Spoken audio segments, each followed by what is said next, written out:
Hey everybody, welcome to the Blendr Report, where news meets rational thinking. I'm your host, Jonathan Harvey. This is your co-host, Liam DeBoer. Liam, what's up, dude? Quite a bit is up, actually. First, we've got Liberals funneling nearly 500,000 taxpayer dollars to the WEF for carbon tax propaganda.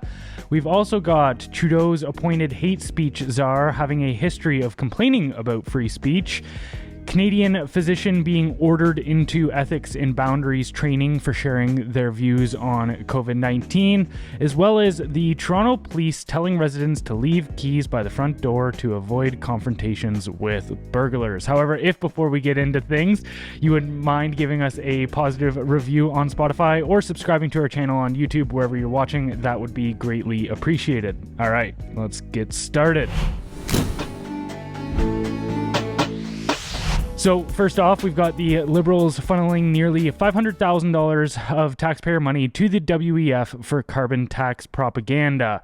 Documents obtained through a parliamentary inquiry reveal the Canadian government's Environment and Climate Change Department, or ECCC, paid the World Economic Forum $493,000 in 2019. The purpose of the funding was to produce a report justifying the economic case for the use and increase of a carbon tax. So the World Economic Forum lobbies our government to implement their agenda, then our government pays them to produce the research to support their agenda so we can implement it. How is that not a major conflict of interest? It's a huge conflict of interest. Everything these people do is a conflict of interest. It's scratch your back, I'll scratch your back, you scratch mine type situation. That's what these guys are doing. And the way I see it, it's you have self-interested elites imposing their agenda on a sovereign country and utilizing public funds to accomplish it. This is insane. But I think what we actually need here, I think people know that this stuff goes on. I think people realize that governments are a little crooked, and you've got these sort of globalized government, organizations that are trying to impose these sort of tyrannical policies worldwide, or at least in the West. People know this, but I think the big issue that we have is not enough Canadians are informed. Not enough people actually know that this is happening. And when they hear this stuff, like if you say the World Economic Forum, people still think you're wearing a tinfoil hat. They still think it's complete nonsense, and so I just think more people actually need to be exposed to this information. Hopefully things like this podcast help, but I just don't know how we break down that wall. It's a very challenging thing to do. They really built this through COVID, where they were able to call everyone a conspiracy theorist. They found a really good way to use the media and to use social media to sort of corner people for saying things that were the truth.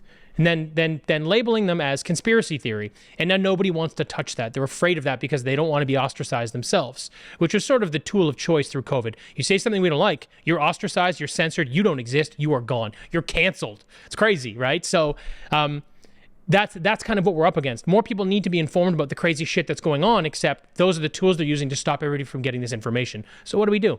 I speculate, and I try to just warn whenever I'm speculating, exactly just like, hey, this is my theory on what's happening. So sure, maybe in those regards, you could be labeled a conspiracy theorist. I'll happily wear that hat every now and again.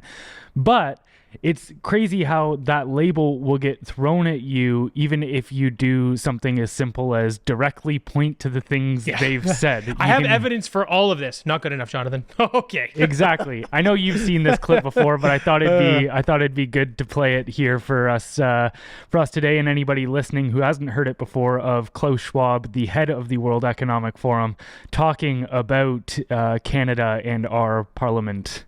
What we are very proud of now, the young generation, like Prime Minister Trudeau, President of Argentina, and so on, that we penetrate the cabinets. So yesterday I was at a reception for Prime Minister Trudeau, and I know that half of this cabinet, or even more, half of this cabinet are for our actually young global leaders of the World Economic Forum.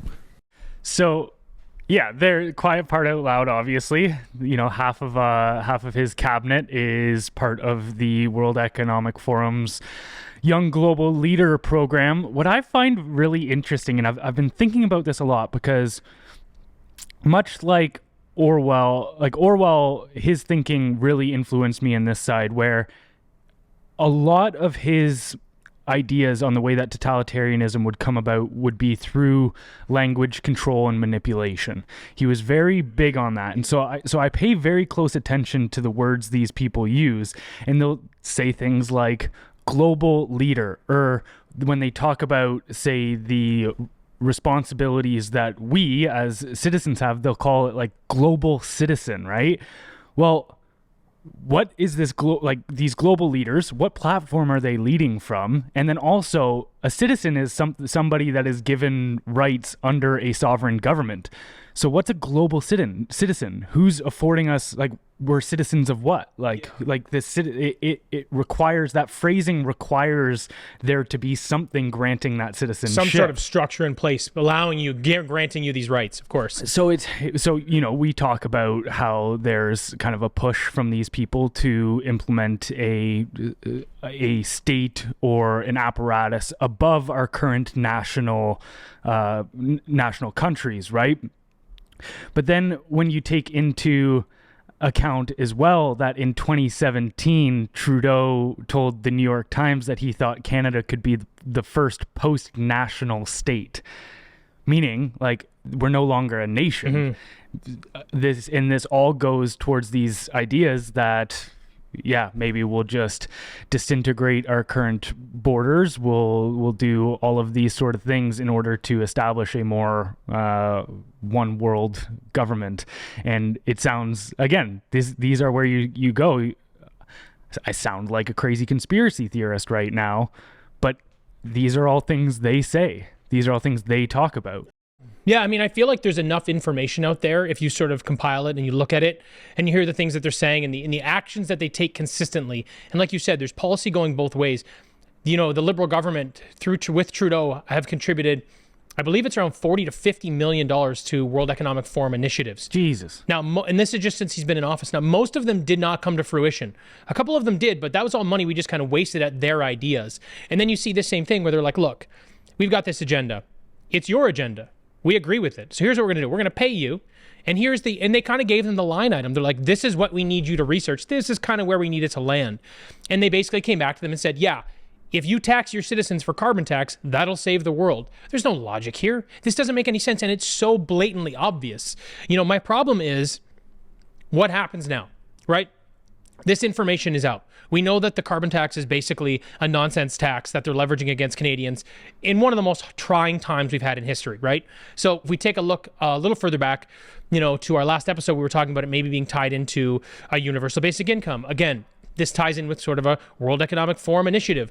But how does anybody see this information and then still support something like the carbon tax? How does anybody actually look at the information between what's going on, with what's going on between the two governments, governments, the World Economic Forum and Canada, and say that there's anything but nefarious actions here?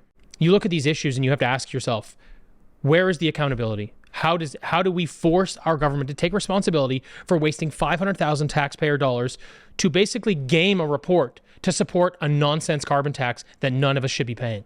And this is my very bleak and cynical view of government, where you can't properly hold them accountable because they're in charge of holding themselves accountable, right? It's when they have to do investigations, it comes into their own hands. We've seen this with, okay, should we investigate and get to the bottom of what's going on with this double agent that is within the Winnipeg biolab and was sharing samples with the Chinese government? Well, no, we shouldn't look into that, shut down by the Trudeau government and the NDP, right? And so you can't expect somebody to hold themselves accountable. And this is where I look at it and go, there needs to be another sort of apparatus or an institution in charge of keeping the government to account, which is something that has never happened before. No, and at the end of the day, it's not going to happen. They've built the system. It's built by them for them. It protects them. There's no way they're this far along doing this crazy tyrannical shit, and then all of a sudden an apparatus is going to come over top and be able to hold them to account. It's not going to happen. But it's one of those things. It's kind of like, it's what makes this whole thing a little depressing. You know, you see these things and you kind of look at it and you go, there's no way to make this right.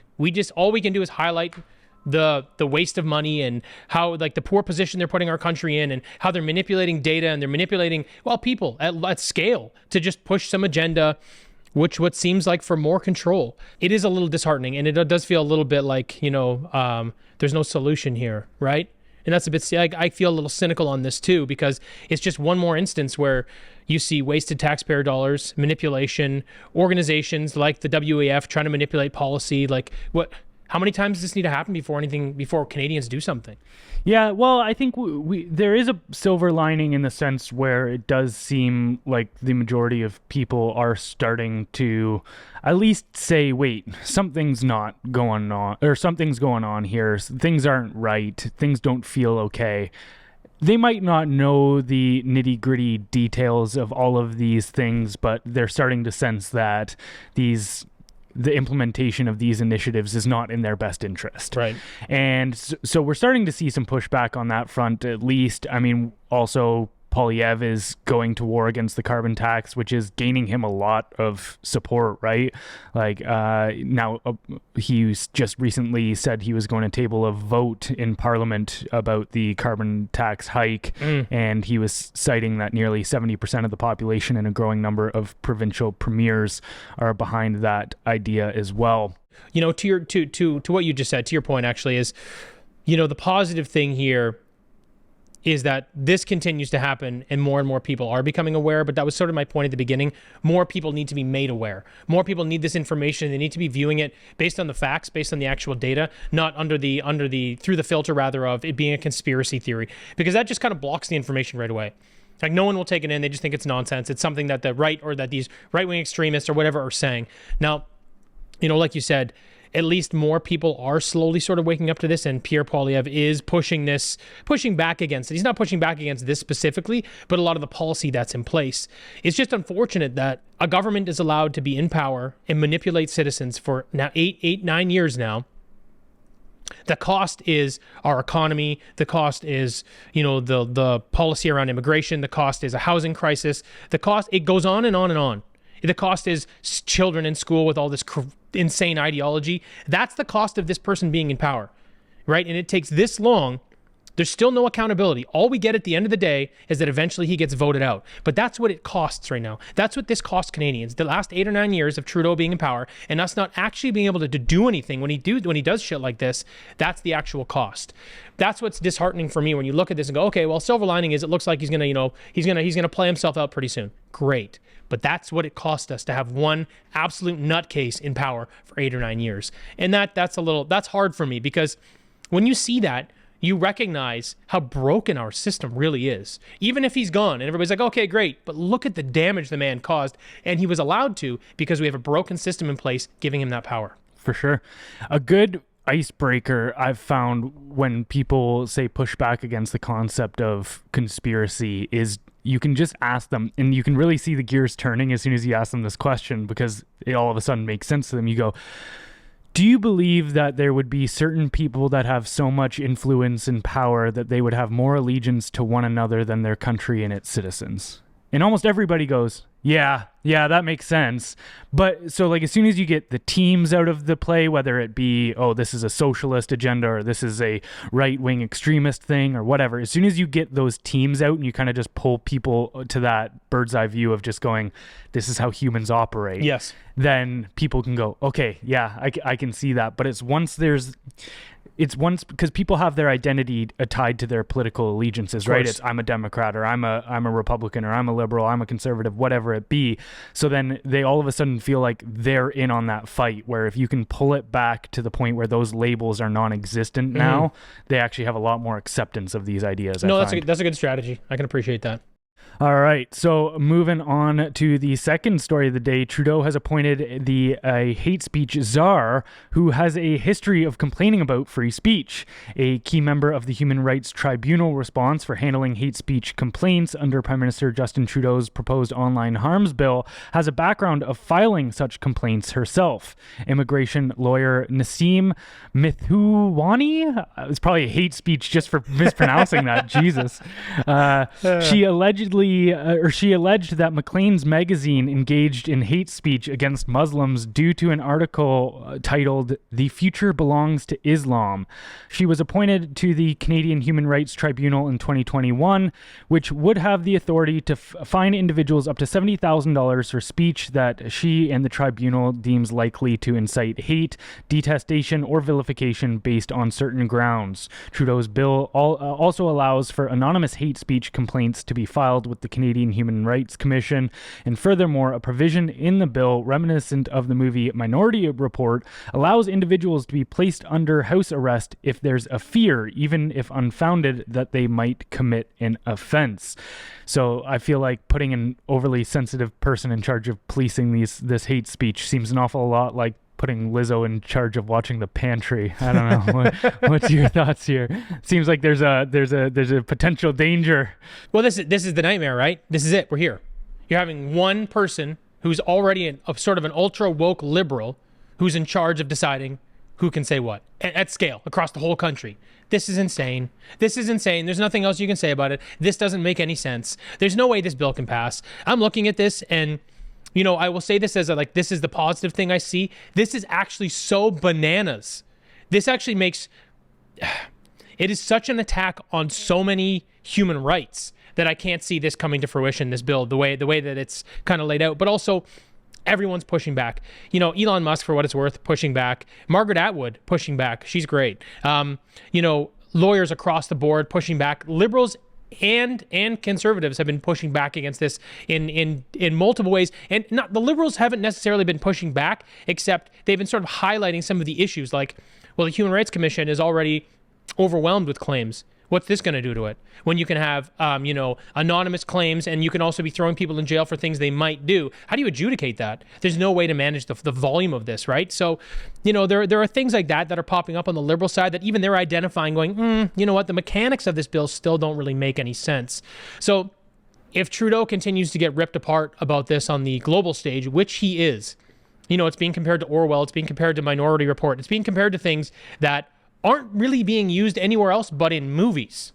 It can't come to life. I just don't see it. I mean, there was also a poll done recently for Canadians the majority of Canadians don't believe the Online Harms Act will actually make the internet safer. And that's sort of the fundamental, that's the key here. That's the key component of what this bill is supposed to do, make the internet safer. 70% actually said they support the government's plan to regulate the internet. But only 41% believe that the Online Harms Act will actually make the internet a safer place. So at the end of the day, even Canadians at scale, citizens, don't believe in this bill. So I don't know how it passes. Like, you know, the government always puts things out, and then they kind of use the media and the feedback and, you know, what other governments are saying as kind of their proxy to see if it makes sense, you know, to see if like the people really want this. And you know that it'll likely pass through the House, but there's no way the Senate could let this go. There's just no way. I just don't see it happening. I'm assuming you're familiar with the concept of anchoring something in business from a marketing standpoint, like anchoring prices. So, for instance, you might toss out, Hormozy has a common saying of, if your first price doesn't scare somebody, it's not high enough. Yeah. Because then you can, on the back end, when you tell them your more appropriate price, all of a sudden that seems a lot more reasonable. Whereas if it was your original price, they're comparing it to that first overshoot, right? So what I think about in terms of stuff like this is going, okay, it's so crazy that, yeah, maybe you knew when putting this bill forward that it had no shot of passing. Like, how is this bill going to get support? It's so insane. Mm-hmm. It is literally Soviet Union or Maoist China level censorship. I agree. It's even worse because of the technology we have available to enforce it now. So you go, this can't be a politically popular move unless, I don't know, maybe they are. That's where my head goes, is like, are they trying to anchor it to something just like we saw with Bill C-11, which was so crazy that everybody just turned around and was like, no, this can't happen. And then all of a sudden they do pass the Online News Act because they go, okay, well, we refined it a little bit. It's not so crazy anymore. Can you accept this? And because we were first thinking this is such an overreach, their still overreach doesn't seem as egregious. Yeah, no, I agree with that idea, but this is their second or third kick at it, right? So Bill C-36 was the first hate speech bill. Yep. They went through 2 rounds of that, then they decided to scrap it and then rename it Bill C-63. So that's the other thing that concerns me when you say that. You kind of go, okay, well, if you tell someone your price is, $10,000, but it's really $8,000, right? The issue I have here is they said it's $1 million. Now they're saying it's $999,000. I'm like, guys, this is still fucking insane. So we're nowhere near this being reasonable, not even close. And I actually think this works sort of in our favor. Is if this continues, like there must be sort of a strategy here, like you said. Hey, let's send out something that's a little wild so we land somewhere in the middle. But they went super high and then super high again with sort of the policy they were trying to implement. Does that now discredit the bill? And that's what I'm wondering. I'm wondering, is this so bad that it might actually hurt the Liberals, like sort of the Liberal strategy to implement this online harms bill? I know this is sort of wishful thinking, but you have to think now anything they put out is going to be under a microscope because of what they've done 2 times in a row that is getting, it's getting ripped apart on the international stage. So...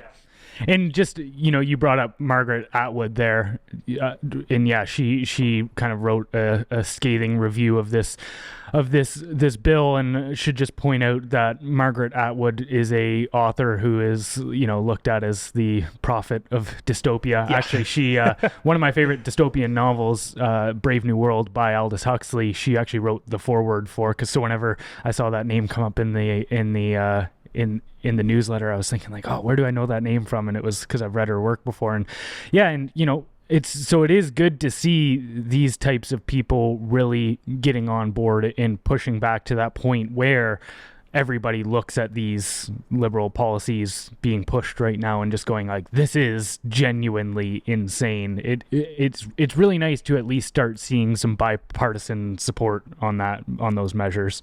Yeah, no, I agree. And in the odd event that it does pass in some fashion, because of how much pushback it has received, it'll get scrapped as soon as someone else is in power, right? They'll just repeal it, which is fine too. I mean, I'm of the mind, or I hope rather, that this just continues to drag out. So this goes through whatever process it's going to go through before they scrap it or they rewrite it. But you got to imagine that's going to add 2-3 months minimum, and then they introduce something else. You're kind of 2-3 months minimum, and they kind of they'll continue to chip away at this. But even if they put something in place, hopefully it's not for too long before Pierre or someone else gets into power where they can sort of repeal this and try to correct course. It is a little concerning, though, when you look at all the stuff like Bill C-11, C-18, C-63, and you look at that apparatus as a unit. It really is one of the strongest censorship tools in the world.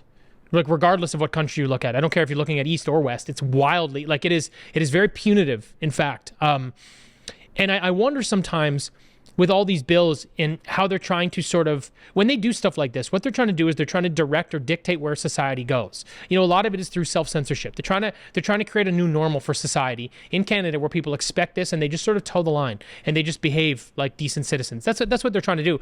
But I wonder, with all these policies coming into place and them sort of steering society in this direction, what does it look like when it gets repealed? What does it look like to society? How chaotic is this process? Is this going to create this weird, this very divided line between people too? Because you're going to have a lot of the liberal people, like, no, I'm not trying to be offensive, but look, a lot of these tools or these bills right now are advantageous to liberals. They can say what they want. Conservatives cannot. And that's just the truth. And I say that as someone who's I'm really a political nomad. Right now, it makes sense to be conservative because how crazy the liberal policy is right now. But when you look at this, these things do suit liberals in general, right? So when they start getting repealed, how many of them are going to fight back against that because they're losing their power that they had? Because again, these tools only benefit them. So then you get Pierre in to pull these things back, and what does that do to the country? Because people like you and I go, well, this is great. We need these things to be repealed so we can get Canada back to the way it was. Except you've got this group of kicking, screaming brats that are going to go, no, I want it this way because I have more control and I'm special. What does that look like for Canada? People talk about a culture war very negatively, right? Like, they almost look down on it. They go, oh, like, you're going to get engaged in the culture wars or whatever. This is what this is. It's a war for culture. Yes. And the reason I've stopped looking at that is silly, because I even thought for the longest time that, don't get dragged down into the culture wars or whatever, right?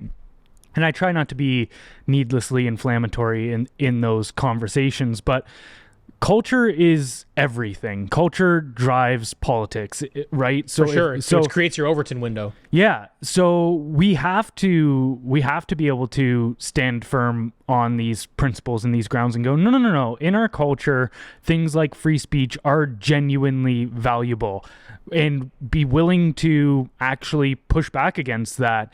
And again, it might get you labeled poorly, because then people want to go, whoa, what? You want people to get bullied and harassed? You want people to face hate speech or this or that? And you go, no, there's a big difference between wanting negative things to happen to people and understanding the consequences of policing speech. These are two vastly different grounds, but we have to be willing to stand and actually have that debate and not be scared of these labels. And I think the positive front to what you're talking about with this fallout of what does that look like, the conversation afterwards, the positive thing about this is all of these labels that get tossed back to people like you and I, whether it be alt-right extremists or you hateful person or this or that.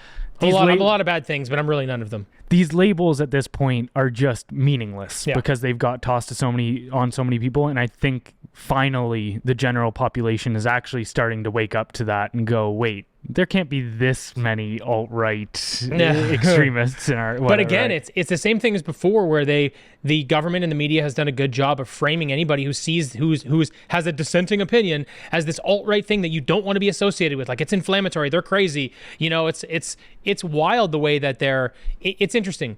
They really are doing a great job from a marketing perspective of framing the opposition as this nasty, like, it's basically they're framing them as who they are, which is pretty wild. What's that called? It's like when you're saying it's someone is something, but it's really who you are. You're kind of deflecting. Anyway, there's a couple different concepts there. Like Carl Jung had the concept of the shadow, which is the parts that we are unable to admit within ourselves are what cause us anger within others.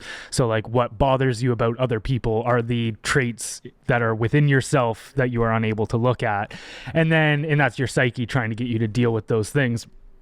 And then, but on the other aspect, if you just look at it too from, say, even if you're just watching two people debate, if I call you stupid and you turn around and say, no, you're stupid, now it does. Like, all of a sudden that label that's getting tossed back our way has no weight to it anymore, because if you accuse somebody of doing something first, then all of a sudden when they throw that label back at you, hey, no, it's really you. Yeah. The other thing too for me, excuse me.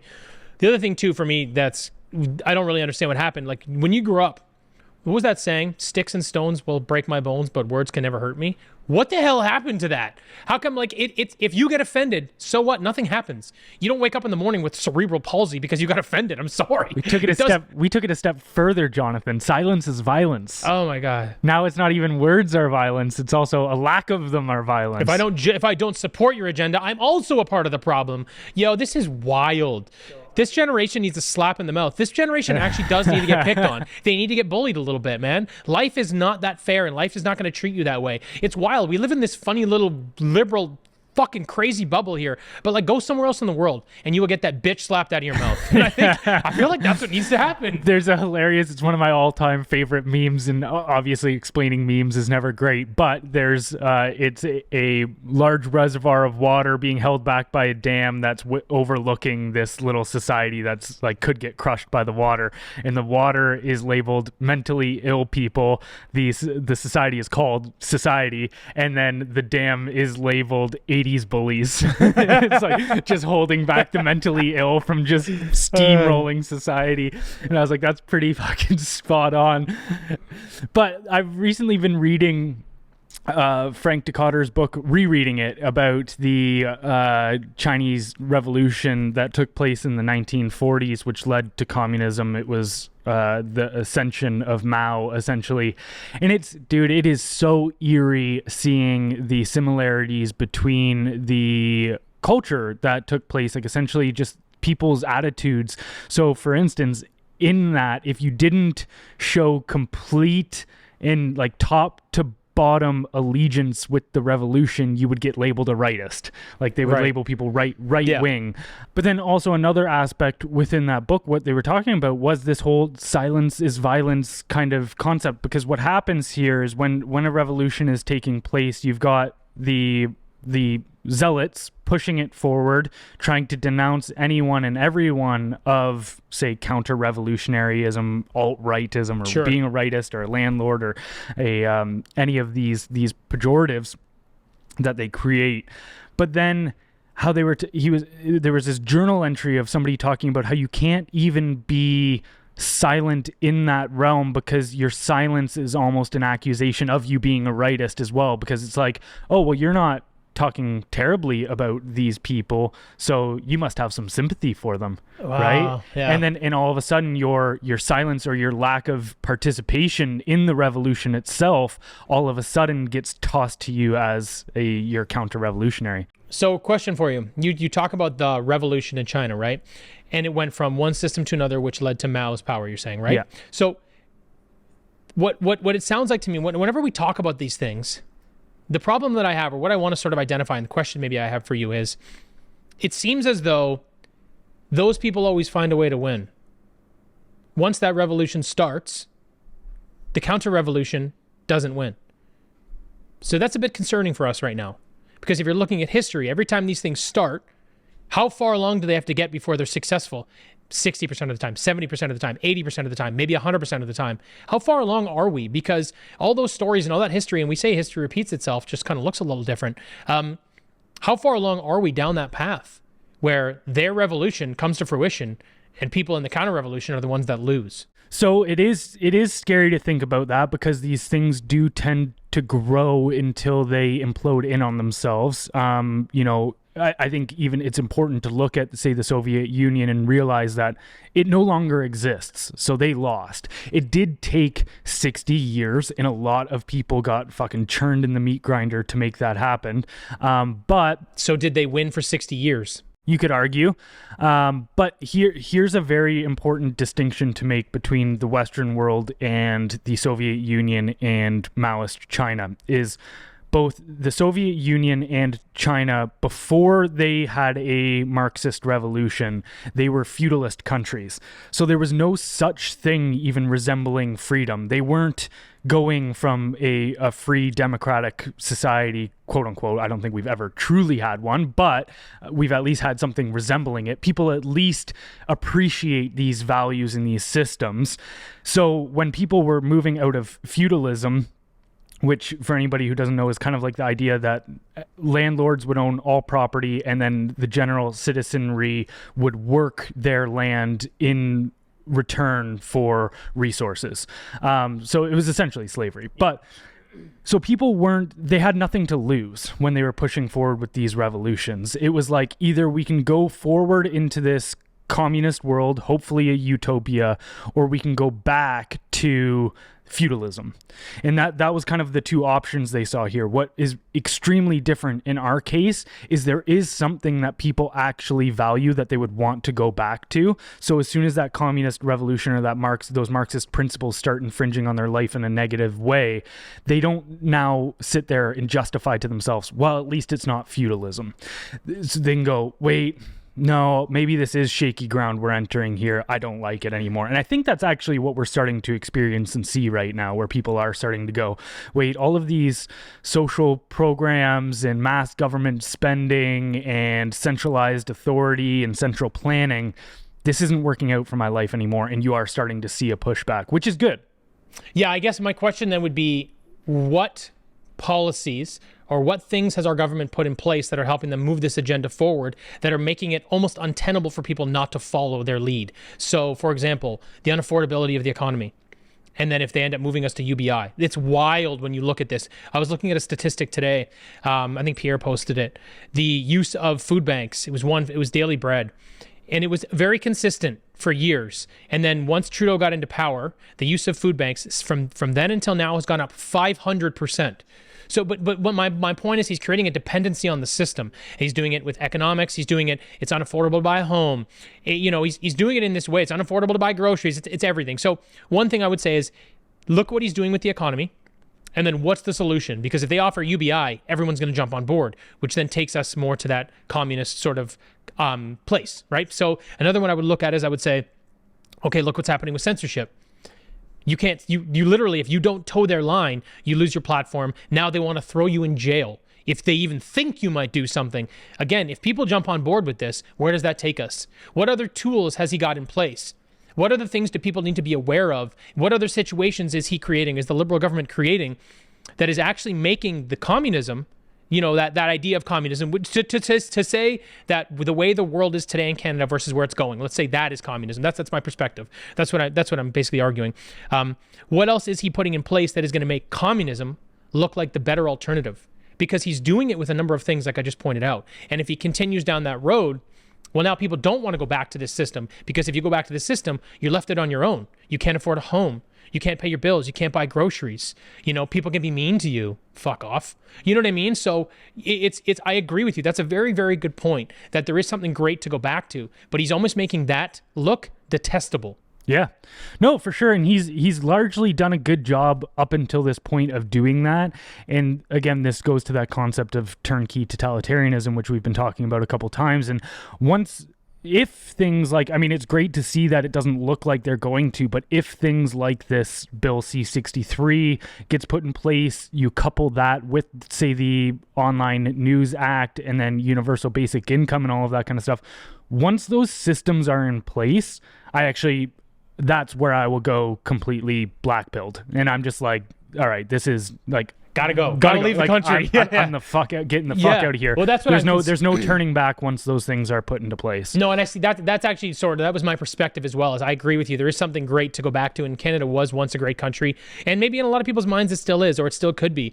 But I do think he's systematically breaking that down to make the old Canada look bad, and then this new Canada they're devising, this sort of more communistic society. They're trying to drive us in that direction. Anyway. All right. So moving on to the third story of the day, a Canadian physician is ordered into ethics and boundaries training for sharing views on COVID-19. An Ottawa-based physician has been directed to undergo professional training in ethics and boundaries at his own expense following disciplinary action for discussing his views on the COVID-19 vaccine with patients. The appeal upheld the requirement for Dr. Mateus to attend the training course and to appear before the committee for a caution to, quote, abide by and uphold the professional and ethical standards expected of a regulated healthcare professional, especially in his interactions with patients, colleagues, and the college. In his appeal to the Health Professionals Appeal and Review Board, Dr. Mateus argued for the autonomy and freedom of expression of healthcare professionals, stating that suppressing dissenting opinions from expert clinicians during a rapidly evolving public health crisis is not in the public's best interest. So how can these institutions, which have gotten nearly every important point over the last 4 years wrong, still be in charge of declaring this person is unfit for their position due to misinformation, essentially, is what they're trying to claim? Yeah, at the end of the day, this is just one more angle of attack by governing bodies to sort of control speech, to force self-censorship, and obviously to deter anyone from sharing dissenting opinions. But at the end of the day, these organizations have this power because they have the backing of the government, right? This is just one, like I said, it's one more angle of attack. They just want to be able to control. It's interesting, when you look at this from a 360-degree view, they have all these different ways of sort of suppressing free speech or maintaining or controlling their narrative. And this is a big one, right? Because doctors are looked at as like this primary figure of authority. So if you can't control what they say or what they do, you can sort of watch things unravel pretty quickly, right? And unfortunately, this type of disciplinary action really is becoming quite commonplace. Like we saw it with Jordan Peterson. And in this article, they actually pointed out to a couple other people that this has happened to recently. So this is pretty concerning for me, but I don't know how you do anything to stop it at the end of the day, right? Because it's a governing body that kind of lives in its own little world. It's kind of like the Liberal Party, or the Democratic Party actually did this in the US. They made up their own set of rules within their Democratic Party, which is why RFK went independent, because they made it impossible for him to win. Like, he had to win 80% of the votes just to run as president in the primary. So it was impossible, right? So this is the same thing. They have these organizations that are these ultimate, heads of authority, but they have their own set of rules. They can do whatever they want, because if you look at this case, what happened was there was 2 complaints by patients. One of them complained about masks because he had basically advised them I don't know if he said don't wear a mask, but he gave them information about the efficacy of masks, and that was a problem. Now, if you actually look at the science, he was correct. These masks are fucking useless when it comes to COVID, unless you're wearing an N95, and I doubt that that was the case, because those aren't the ones that we were told we had to wear. We're wearing cloth masks, ones with holes in them, whatever it was, right? So first topic, he's correct. Second one, I believe it was about the use of ivermectin. Now, what was funny here is he actually said that the patient experienced cognitive dissonance during the discussion because it challenged their beliefs about vaccines. So I'm wondering if he just said there were alternatives, that you don't need to go this way, and had said these other things. And he might have just listed that one. But the thing is, it broke, I guarantee you, it was some 45-year-old white woman, for sure. But it like he said here, it challenged their beliefs. But at the end of the day, if we look at what's happened with these vaccines and how dangerous they've been, it's very reasonable to look at alternatives. That's all I'm going to say so we don't get taken off YouTube. But it's very reasonable, right? And I mean, I guess you need to be in the room to see how this plays out. But what's interesting to me is the media and the government have told these white women what to believe in this narrative. So even now when they go to a doctor, if the doctor doesn't toe the line of the political narrative, now they're getting reprimanded. We're in a very dangerous place. You know, we should sit here and rip middle-aged white women, but there's a genuine argument to be made that in totalitarian states, women act as the eyes and the ears of the party. They're the gossipers. And right. in your, it's not to sit here and shit on women, but let me do it for a second. No. No, I hope people know I'm just stereotyping. It could have been a black dude. I don't really know, but it's just likely. It's just very likely. Also, men are always the enforcers of the totalitarian regime, so there's that as well. You can at least push back on that front. But it is very often that in these states that, the women direct where those men should throw their fist, essentially. Yeah, I mean, let's be realistic. Stereotypes exist for a reason. Yeah, actually, Steven Pinker's book in the Blank Slate, he talks about stereotypes, where he goes, not only are stereotypes more right than they are wrong, they also found that when people put forward stereotypical beliefs and they use those stereotypes to make judgments on things around them that are happening, that they are also more correct than they are wrong. And it's right. So, it's not good to fall into a path of thinking that these stereotypes are the top to bottom rule, that there is, that anybody within that group is all the same. You have to be able to leave room for exceptions to the rule. Well, but it doesn't mean the rule doesn't exist. Well, I say at the end of the day, I say it jokingly because you sort of look at the audience of people on that side of the fence, and you look at any memes online. I know memes aren't a great example, but anyway, you look at all these rallies, you look at anybody holding up signs, you look at a lot of the people that are complaining about these things, and that's just what it is. But my point actually was just, it's very dangerous when a political narrative that is being forced on citizens is now the filter that they're using to reprimand doctors if they push back against it, because they really are the ultimate authority figures that should be considered, not what you're hearing in the media, right? That's kind of my point. And yeah, it's concerning too, because I had somebody bring up to me the other day about how, say, certain decisions should be left between the people and their doctor. And I typically agree with that, but the distinction you have to make in Canada is you still have to go, okay, you're now leaving that decision between individuals and their government authority. Because in Canada, all doctors are under, well, most, if not all, like vast majority are essentially government employees, right? They're tax funded. So now these people aren't just individuals operating their own practices that have their own preferred methods, and you are being left to decide how you want to be treated with those individuals, just you and that right. doctor. It's no, you have a top-down agenda or supplied, what would you call it? Supplied. They have a horse in the race, essentially. Yeah, they do. They know which horse they want to win. So they're sort of directing you down a particular path. And now you're penalizing these people if they don't follow that path, which is super dangerous. But if you don't give these treatments, we're going to pull your funding. Right. But at the end of the day, too, like if you look, this is a little bit against doctors, even though I am for the fact that they are the ones that are studying in this space. So I think that they should be the ones having the discourse. They should be the ones having those conversations. I don't think they're all right. I know, regardless, that's not my point is, when you look at this too, though, a lot of times doctors are really there to sort of treat maybe your symptoms and not the core problem, which is why a lot of people are kind of getting outside of traditional medicine, or not, maybe it's, I don't know which one you call traditional, but anyway, the government system. So yeah, I did have a few concerns, with this that I laid out in the newsletter. And, one of the big ones is freedom of expression. Doctors really should have the right to express their views based on scientific evidence without facing disciplinary action.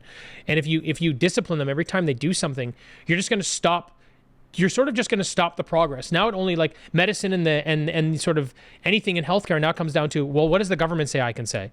And that's kind of the end of it right there, I think they need to be able to share their opinions and engage in these discussions without sort of a fear of reprisal. You know what I mean? But the big one, I kind of touched on this when we got started on this topic, is it really will discourage doctors from speaking out or engaging in discussions on important medical topics. So how do we trust, like, if you are sitting in our seats right now, and you and I are already pretty skeptical, right?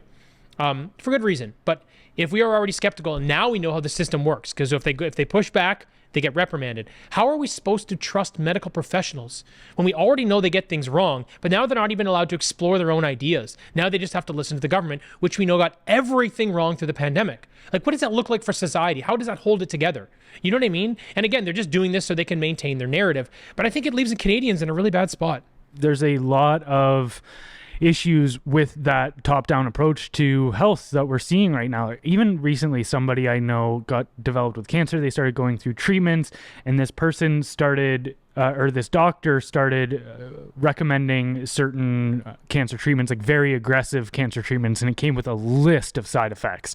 It was just like, hey, this is this, but you have a serious case, so the risks might, while the risks are there, the potential reward, I think, outweighs it. And this person, being a very diligent person that I know, and they're very, very focused on their health, asked, like, okay, can you show me all of the studies that you guys have in regards to this treatment you're pushing right now on me? They gave him, she found that there wasn't even any peer-reviewed studies. There was not, like, this was just essentially just like, hey, we think this might work, but this doctor was just wholesale selling it to them. They're incentivized, which is totally wild when there's money involved in this game. Or who knows, even maybe that doctor doesn't know how little research has been done on that, and maybe they've just got the public health issued a new statement, hey, this is a potential response to XYZ issue. So if somebody comes in having this issue, push them down this line. It's not crazy to say that I think a lot of doctors are just lock in step with whatever the health authorities above them say to do. Well, of course not, because if they don't, then they get reprimanded. Yeah. So you can pretty much assume that they're all just doing that. But I expect more from my doctor, which kind of leads me to the big point of all this. Like, you need to do your own research. People say, like, oh, doing your own research. Yes, I do all my own research. That's why I know more than these people. Look, you know your body better than most people. I know there are things you're not going to be able to diagnose, but you know how something makes you feel. You know when you're at your best and when you're not. You've got a lot of good valuable feedback, rather, to provide a doctor or someone that's actually on your side to try to help you. You need to be informed, because this system is becoming more and more broken, especially with decisions like this. So when people say, are you doing your own research? I hope the answer is always yes. I'm doing as much as I possibly can to understand what I'm putting in my body to try to fix these problems. And it doesn't mean you have to go through the hard data yourself and sort everything. But the way that I look at, say, doing my own research is just choosing the authority figures that I listen to. I first go, okay, what is the incentives of the person that I'm listening to? Right. Do they have a horse in the race?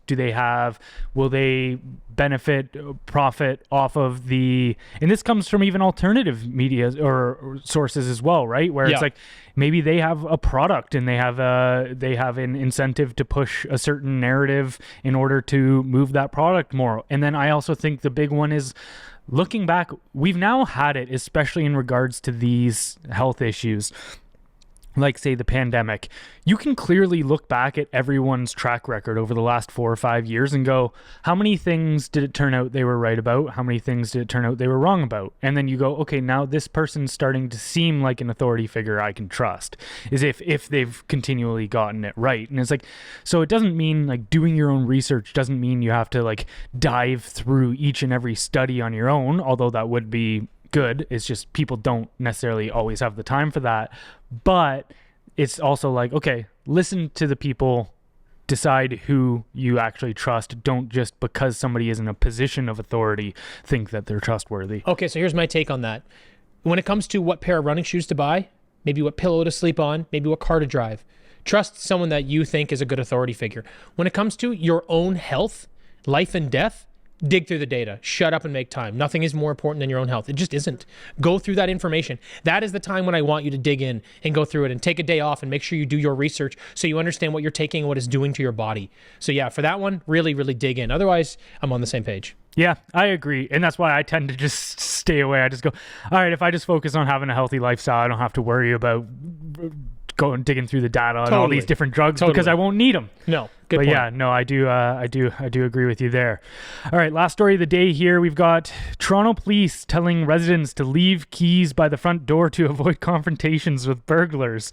So a officer, Constable Marco Riccardi, said, to prevent the possibility of being attacked in your home, leave your fobs at your front door because they're breaking into your home to steal your car. They don't want anything else. A lot of them that they're arresting have guns on them, and they're not toy guns, they're real guns. They're loaded. Hey, how to deal with all these car thefts, which have gone up by over 400% the last year. Just make it easier for them. Just don't get in their way. New solution. Leave your fucking keys in the car. Make it real easy. What's your thoughts there? Honestly, this is the most ridiculous shit I've ever heard. Like this, the country's out of control in a lot of ways. And you know what happens when people can't afford to live, they turn to things like this. Now, some of it is opportunistic. Some of it is just bad people being bad people. But other people, like in a lot of cases, people are turning to this because they feel like they don't have any other opportunities or any other ideas. They do, and I have no compassion for those people. I don't. But it's a direct symptom of running your country like a bag of shit. This is exactly what's happening. And now the police are saying, yeah, just give them just go ahead and just give them your car. No worries. They got guns. You don't want them to come in and steal anything else. This is all insane. They need to do a lot more than just tell you to leave your keys at the door. Yeah, it's a major slap in the face. Now, I wanted to go tinfoil hattie here again. It's funny we said at the beginning how you don't want to be you stay away from conspiracy theories. This is all fact, and then twice now I've been like, all right, wrapping this tinfoil hat on hard. If you can here. back into it with a reasonable amount of data or logic, then I'm kind of on board to listen. Yeah. So yeah, just pure speculation here, but something that Marxist ideologues and communists always thought, especially in Marxist revolutions, was that criminals could be used as aids in the fight against the bourgeoisie, because in communism, right, you've got this whole wealth redistribution plan, equality, and so criminals became tools in order to seize property from the people that you wished to redistribute it from. So as long as criminals were only affecting the quote-unquote bourgeoisie, the privileged class of society, then the the party didn't see any issue with them at all.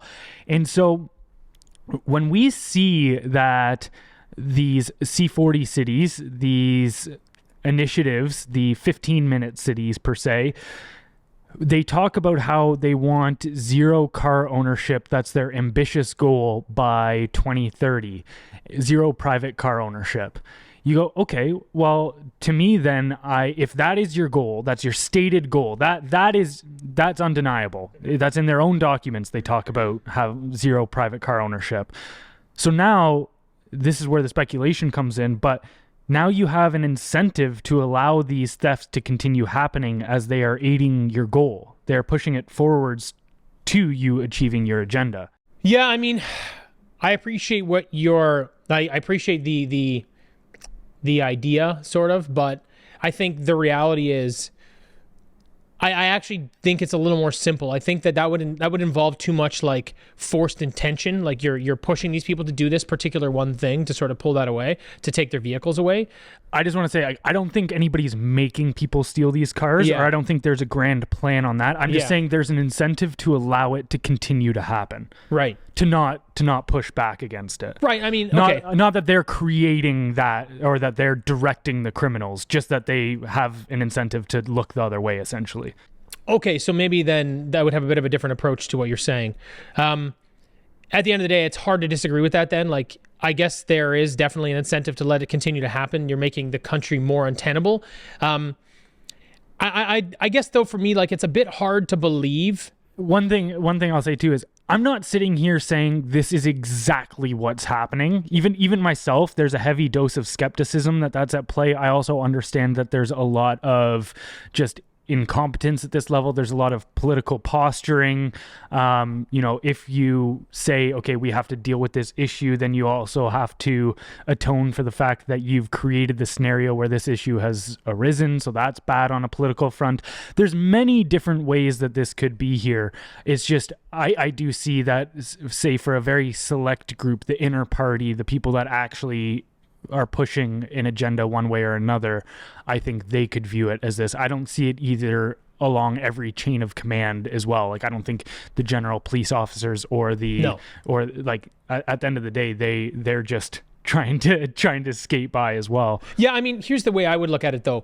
Anytime you have a problem as a politician, you want to be the savior. You want to be able to create the solution, right?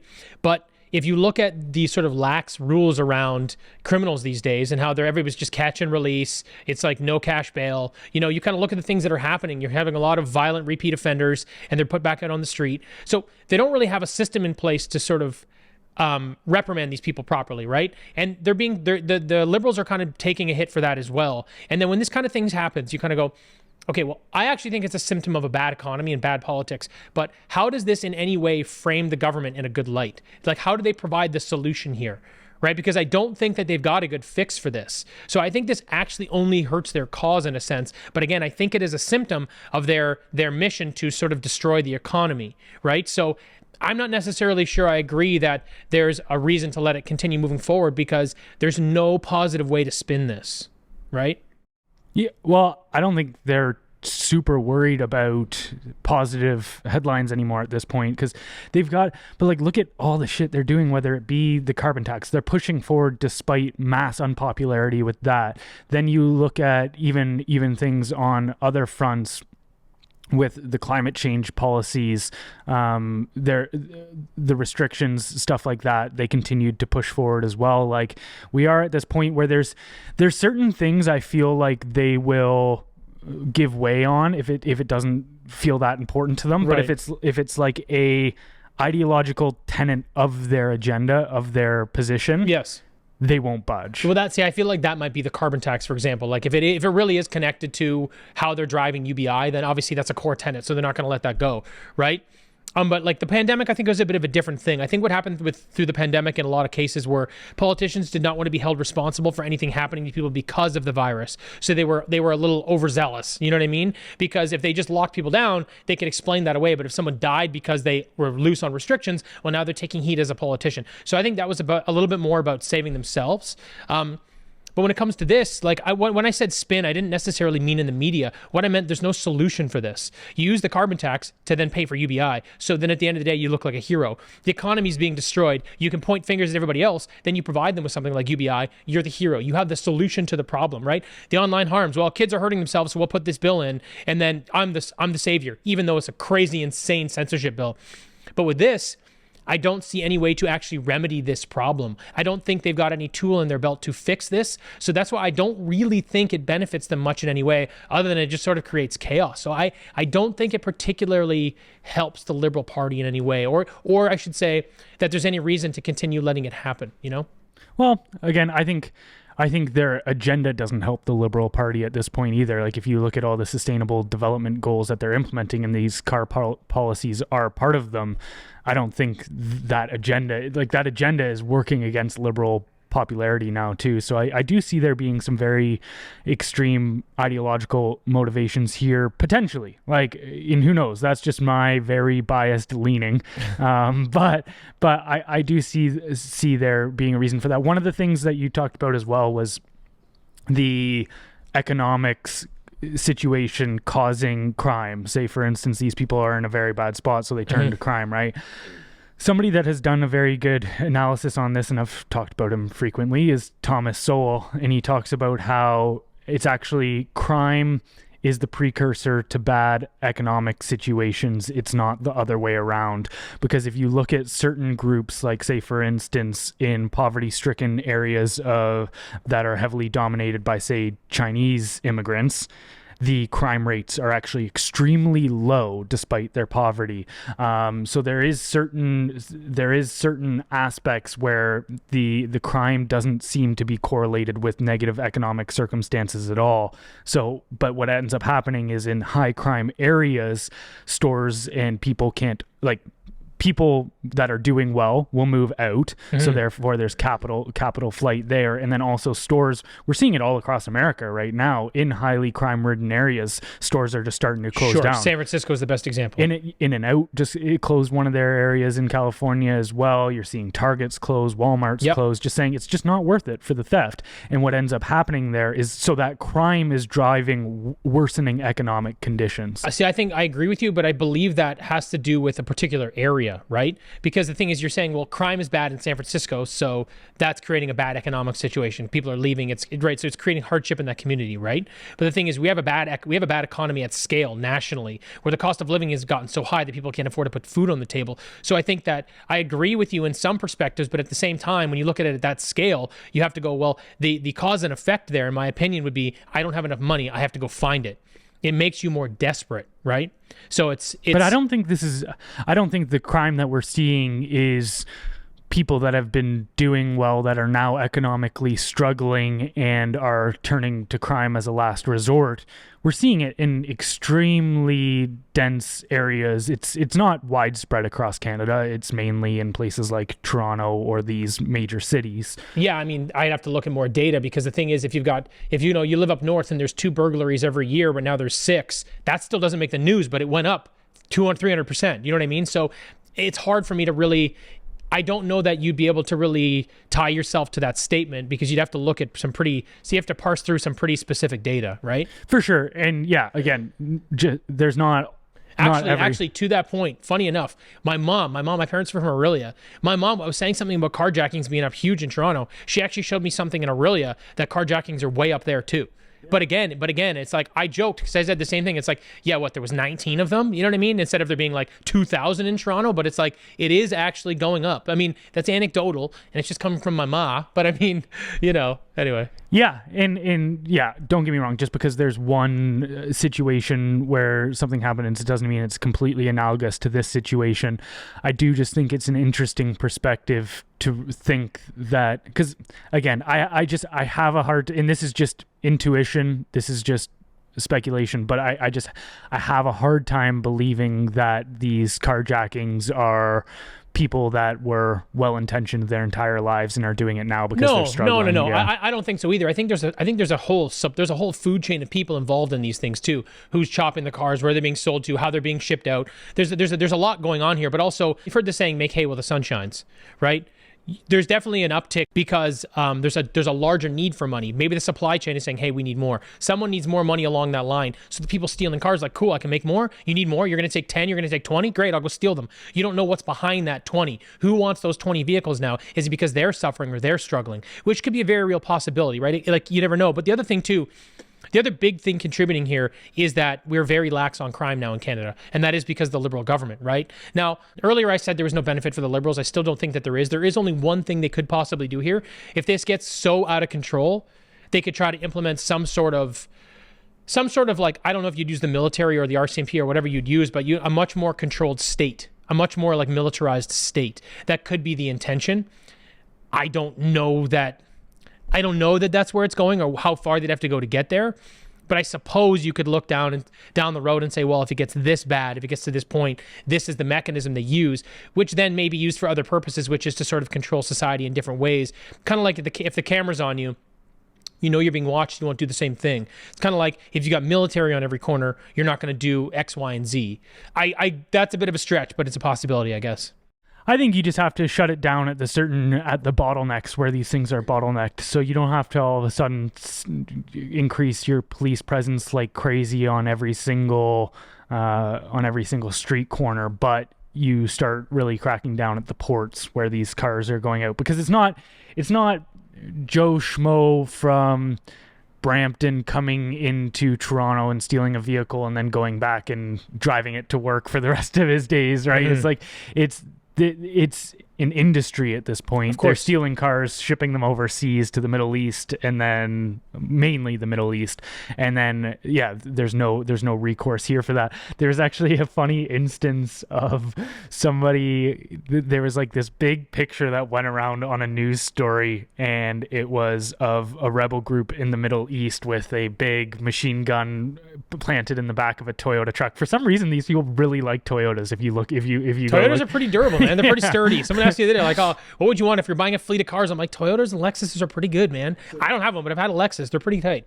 And this guy's, it was like a siding company, and his decals were on the thing, and then it was just like eight Islamic extremists just with like machine guns, and he's just like, this is the worst possible advertising for my business.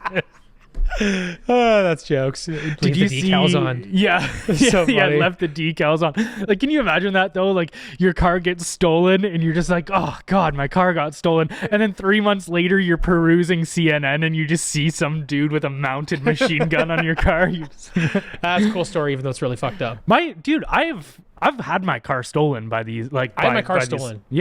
So it was I think a year into. Actually, no, it was just before the pandemic. I woke up. It was like 7:30 in the morning. My mom called me. I saw that she was calling. I was like, oh, I'll call her at like 9 or 10 whenever I get up and get moving. And then I thought, and then once the call went away, I could see all of these missed calls from my dad and all of this. And I was like, oh shit. Oh, shit. I thought somebody Who's died. dead? Yeah. Yeah. So I called them back right away and was like, hey, like, is everyone okay? What's going on?